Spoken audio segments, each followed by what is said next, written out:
শারদীয় দুর্গাপূজার সামনে রেখে রাজধানীর বসুন্ধরা সিটি শপিং মল এখন সরগরম। ডিসকাউন্টের নজরে এখন সকাল থেকে গভীর রাত পর্যন্ত চলছে ক্রেতাদের ভিড়। নতুন পোশাক, অলংকার, প্রসাধনী সবকিছুতে চলছে জমজমাট বেচাকেনা।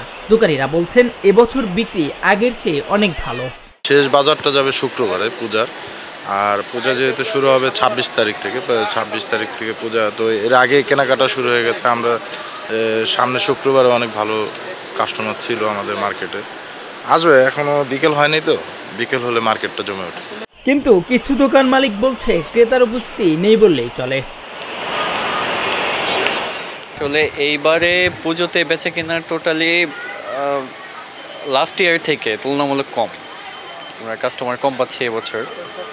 আর তাছাড়া আমাদের হচ্ছে বেসিক্যালি মেন্স ওয়্যার, তো যে কোনো অকেশনে দেখা যায় যে ছেলেরা একটু কম কেনাকাটা করে মেয়েদের থেকে। তো আমাদের যদি হচ্ছে ওমেন্স ওয়্যার থাকতো তাহলে হোপফুলি আমরাও ভালো একটা টার্গেট অ্যাচিভ করতে পারতাম। পূজার বেচা কিনা আসলে এরকম একটা বেচা কিনা নেই পূজার।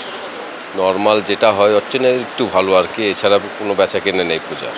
কেনাকাটায় সন্তুষ্ট ক্রেতারাও, তবে অনেকেই অভিযোগ করেন সবকিছুর দাম বেড়ে গেছে।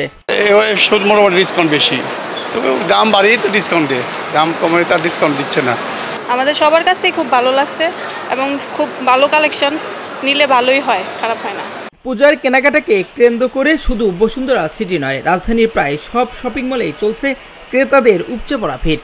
ভোক্তাদের অভিযোগ, দামের ঊর্ধ্বগতি, আর দোকানীদের আশা শেষ মুহূর্তে বিক্রি হবে আরও বেশি।